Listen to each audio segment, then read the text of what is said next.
Hi guys, here I am in my art studio at my house, and I wanted to show you what I call close the book method. It's a real fast way to make a 9-patch quilt. So here I go. I'm going to turn my screen. I'm going to show you 9 pieces, 9 squares that I created a 9-patch quilt. It's as simple as that. But if you look closer, you'll see that there is some sort of method here.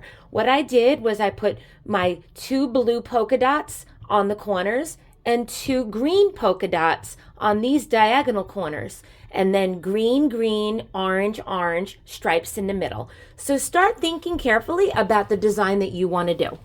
Once you think you're ready, we're going to do something called close the book. And that means what I'm going to do is start from the right side, and I'm going to go ahead and flip this good side to good side, flipping good side to good side, and good side to good side. I'm going to come on over to my sewing machine, and what I'm going to do is I'm going to sew a 1/4 inch seam right here on the right. So if you can imagine that I went over to my sewing machine and I sewed that. Okay, so imagine that I went over and sewed that, and now it is attached. I'm going to open up the book. So here I am opening up the book. Imagine that is sewed together.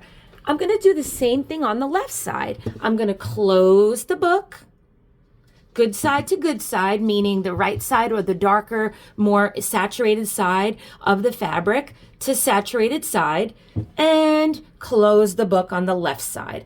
I could take a pencil and do a line here just to reinforce where I'm going to sew so I don't forget.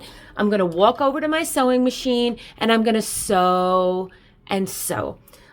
Again, pretending that I went over to my sewing machine and that I sewed this. The next step, you might want to go over to the iron, and you might want to go ahead and iron this out, iron it flat, but for my demonstration, I'm not going to do that. But what the next step is, so now you would have 3 rows that are sewn together, correct? You could iron it, and now you're going to close the book by taking this section, flipping it, flipping it, flipping it, and brrr, you're going to sew right there. Open it up. Pretend that it is sewn. You could probably see what the last step is. You're going to go ahead and take these squares, flip it, brrr, brrr, brrr, open it up. 9-patch quilt. You did it. Yay!